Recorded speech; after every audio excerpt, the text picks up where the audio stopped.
Thank you, Hank.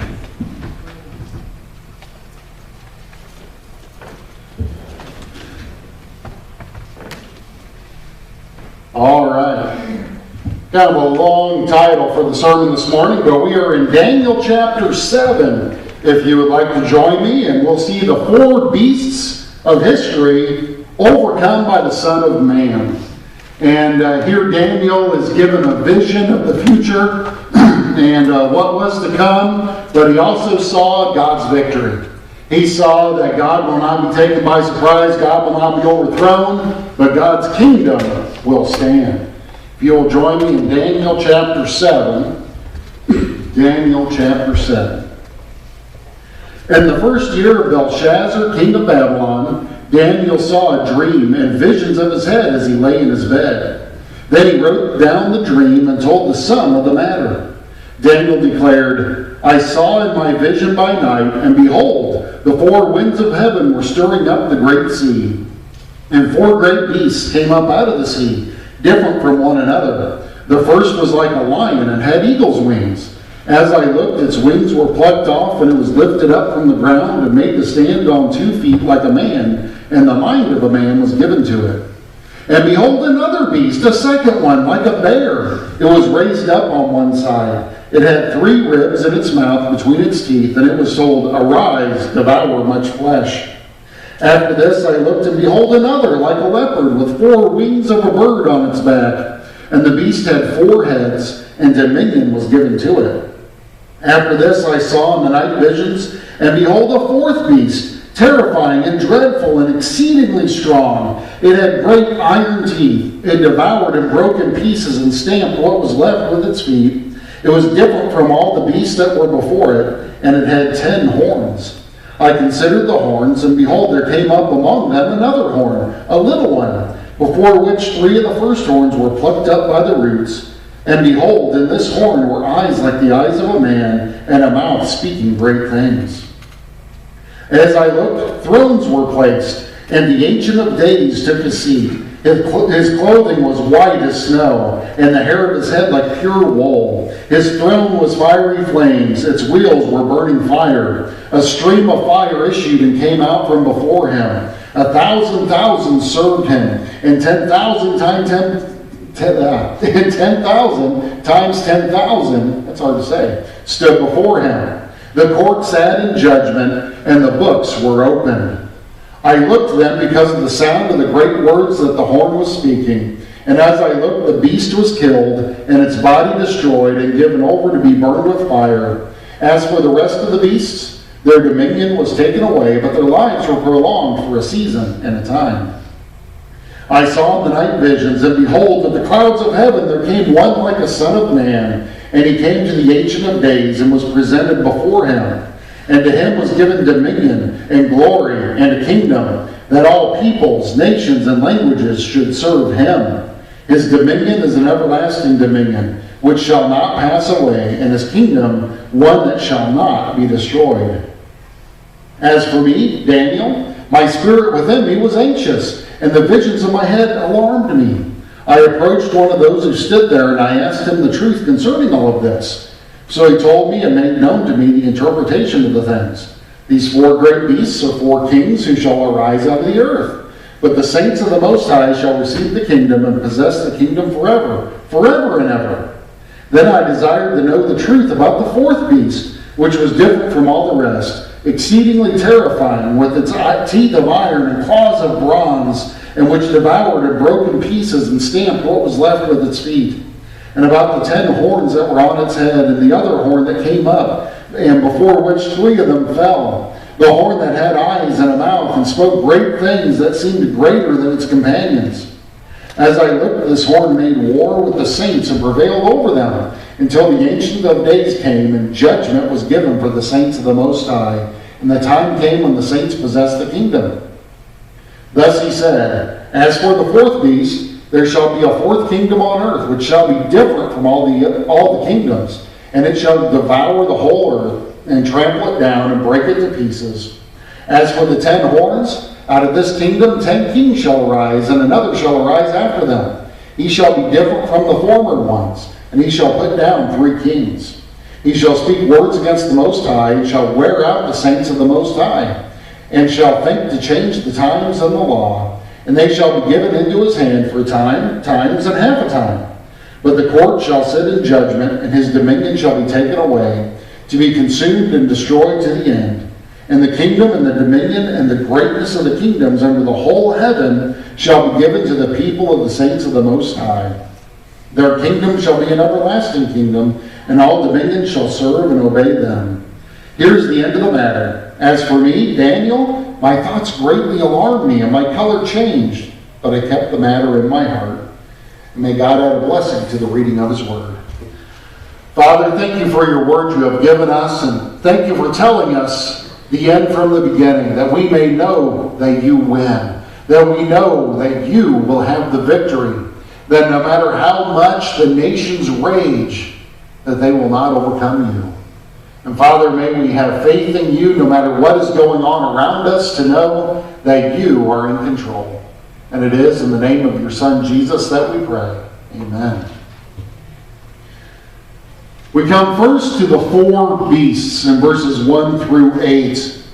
And Daniel starts off and he dates this. So we have gone, the first 6 chapters of Daniel give you his history that is going on, that goes from his capture in Jerusalem, taken to Babylon, there through the reign of Belshazzar, when Babylon is overthrown by the Persians. Then he is there for Darius the Mede and Cyrus the Persian. And Daniel had given us that history so far, but now he gives us visions that he had been given, and this happened in the first year of Belshazzar. So this would be between the chapter and the history section of Nebuchadnezzar losing his mind and then being given his sanity back, and then the account of the writing on the wall when Belshazzar was overthrown. So it was when this vision would happen. And so during that first year of Belshazzar's reign, Daniel saw a dream and visions of his head as he lay in his bed. So this happened at night. He saw this dream. He saw these great things happening, and it was God revealing the future to him. And so he wrote down the dream, and he told some of the matter. And here it's almost like it's giving us his diary entry of this is what he saw. Daniel declared, I saw it in my vision by night, and behold, the 4 winds of heaven were stirring up the great sea. And so you get this picture of the winds blowing like there's a great storm, and the sea and the waves are crashing, and that he has given this symbolism that the water would represent the nations or the world, the peoples of the world, and there's great chaos. And this vision actually goes right along with Daniel chapter 2 of the dream that was given to Nebuchadnezzar, the statue. So in Nebuchadnezzar's dream, it's like you have man's view of all of these kingdoms. You got the head of gold, the chest of silver, the thighs of bronze, and the legs of iron and feet of iron mixed with clay. And it's like, oh, look at the precious metals and all of that. But here we see it from God's view. It's chaos and it's beastly. That the kingdoms of men bring much suffering, they bring much sin against God. And in fact, I'm reading through 2 Kings right now, and you see that as you go through the Kings, that so-and-so reigned so long, and he did what was evil in the sight of the Lord, and so did what was right in the sight of the Lord, and yet he didn't take down the high places, and you see God's opinion of each king. And here, God is showing us this is how he sees it. And so you have these 4 winds of heaven stirring up the great sea, and 4 great beasts came up out of the sea. They were different from one another. The first was like a lion and had eagle's wings. Now in Babylon, and when they unearthed the ruins, you had the Ishtar Gate is one of the things that they found. And if you want to go on Google and look that up, you can see it's this gate that is covered with these blue tiles. And then they have lions that are set in there. And so Babylon used this imagery even for themselves. And you had imagery of lions, imagery of eagles. And so the first beast represented Babylon. And so you have this lion that had eagle's wings, that it was swift. And Babylon would do that. They took over territory very swiftly. And that then this lion had its wings plucked off.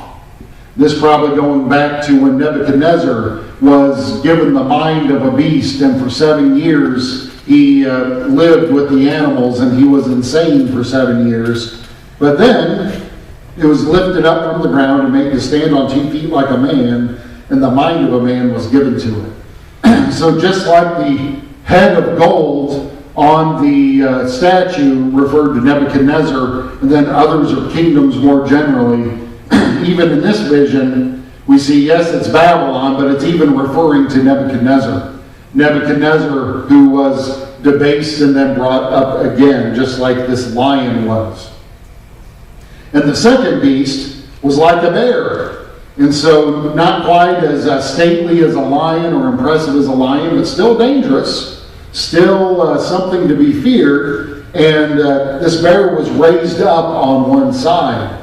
And the Medes and the Persians were an empire that the Persians were kind of the greater part of that empire. And so just like this bear raised up on one side, just like the Persians were greater than the Medes and the Medo-Persian Empire, and it had 3 ribs in its mouth between its teeth. Now the Medo-Persian Empire had 3 great conquests where they defeated Egypt, they defeated Lydia, and they defeated Babylon. So you have those 3 ribs. And those were the 3, probably the 3 that they defeated there. And it was told, arise, devour much flesh. So showing here that yes, God is in control even of these Gentile nations. God is in control of them. They were told, arise and eat much flesh. Even, again, reading in 2 Kings, when Assyria comes and they conquer the northern kingdom, and they start coming into Judah. And then you have Sennacherib going there to Jerusalem and telling them, who do you think you are? Why do you think your God is going to deliver you? And he says, well, in fact, your God told me to come and destroy. That God used Assyria to punish the northern kingdom, to destroy them because they have broken the covenant. God spared Judah until later when Babylon came and punished them. But here God is seen as in control. They were told, arise, devour much flesh, and they did. After this I looked, and behold another, like a leopard, and a leopard was a very fast cat. And not only that, it had 4 wings of a bird on its back. So a leopard is already swift, and then you give it wings, and boy, can it move fast. And the beast had 4 heads, and dominion was given to it. And this would be Greece. Under Alexander the Great, in about the period of 10 years, they went and conquered the whole Persian Empire. And they took it all the way to the river there on the border of India. And it went quick.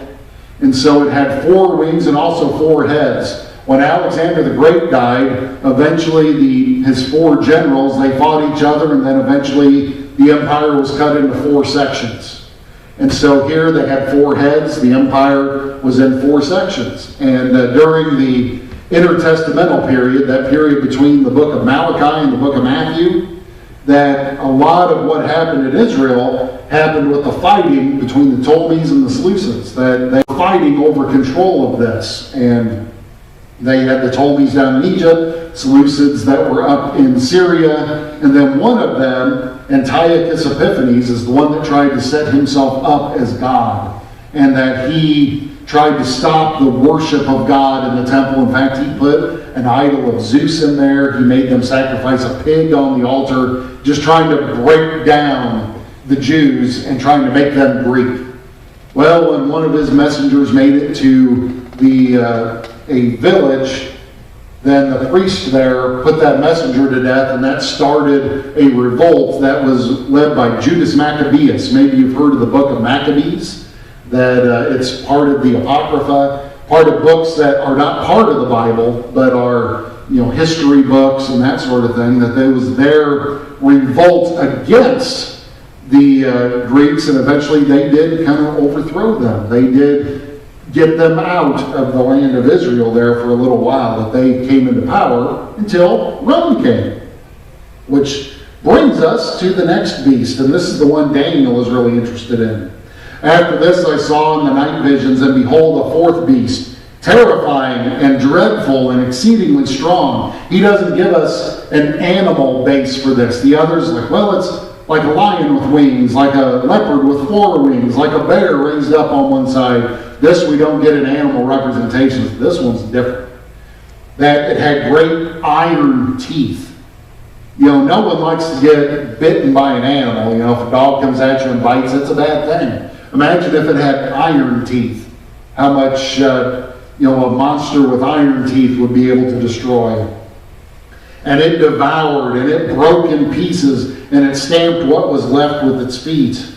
And it was different from all the beasts that were before it. So the other kingdoms, they, would conquer. Sometimes they would, let the people have their own religion or assimilate them or whatever. The Romans, they went and they just conquered and they destroyed. And this is talking about Rome. That Rome would go and they conquered and they lasted for a really, really long time. That they went from, the BC era clear up till the last Roman outpost was conquered in the 1450s in Constantinople. And so the empire lasted a really long time. And so these other empires, they would last a couple hundred years, but the Roman Empire lasted a long time. And it was different before all the beasts that were before it, and it had 10 horns. Now, in biblical prophecy and that imagery, horns refer to authority, or here refers to kings. And so this beast had 10 horns, or 10 kings. And I considered the horns, and behold, there came up among them another horn, a little one, before which 3 of the first horns were plucked up by the roots. And behold, in this horn were eyes like the eyes of a man, and a mouth speaking great things. So you imagine why, when Daniel saw this beast, he's like, what in the world is this? You imagine this beast with iron teeth, and later it'll tell us it had bronze or brass claws that it could claw with and trample in pieces. And it had 10 horns on its head. And usually we're used to seeing animals with 2 horns or maybe 1 or something. This one had 10. And then another little one started growing up and ripped out 3 of that were before it, uprooting them. And this horn had eyes and a mouth. And so he's saying, what is this? Well, the earlier part corresponds to the Rome that we can read about in history books. This part is coming later. But what do we see from all of this? Well, we see that God is in control of history. We have all these different details and all these things, but that these empires springing up didn't take God by surprise. That he wasn't surprised when Assyria came in and conquered the northern kingdom. He wasn't surprised when Babylon came in and conquered Judah. He wasn't surprised when the Persians came in and overthrew Babylon, and then the Greeks overthrew Persia, and then Rome overthrew the Greeks. None of that took him by surprise. It was all part of his plan. God is in control of history. And so we can trust God as he works out his plan. We may look around at our own nation and wonder what in the world is going on. And well, that's a valid reaction to watching the news. And wonder, what is this? What's going to happen? What is the next shoe to drop? What is going to happen in our next election? We might feel a little fear about that. We might look across the ocean and see that the leader of North Korea is starting to test weapons again. And we think, oh man, he's wanting nuclear weapons, and what if he unleashes one on us? We might see in other areas that there is unrest. We might see in our own nation shootings happening and all of these things. But yet, it may look like chaos, but God knows what he's doing, and he is working out his plan, and we can trust God as he works out his plan. We can trust him even when all around us looks like chaos. God knows what he's doing. He has a plan, and he is working it out, and we can trust him. And then we see the kingdom of God. So the human, man-made kingdoms, they're beasts. They are beastly. They are cruel. And here we see God's kingdom. He says, starting in verse 9, as I looked, thrones were placed, and the Ancient of Days took his seat. And so here we have this imagery of then in heaven. And here are thrones showing the rulership that is over the earth. And the Ancient of Days sits upon his throne. That's a description of God. Description of God the Father, that he is not someone new. He is from everlasting to everlasting. He is uncreated. He is the creator of all things. We all had a beginning. God never did. He is the Ancient of Days. And the hair of his head was like pure wool. And so to see him as he was represented here, he had white hair that goes along with age, but it also shows purity. That color white in these visions that we see, it symbolizes purity, that he is totally pure. He is without sin. He is holy. And his throne was fiery flames, and its wheels were burning fire. And so his throne, instead of being like a great ivory throne or something like that, his throne is fire. And what the fire is showing us is that judgment is coming. This is a picture of God judging. And that its wheels were burning fire. A stream of fire issued and came out from before him. So this is God judging at the end of the world. This is God showing forth his judgment. 1,000,000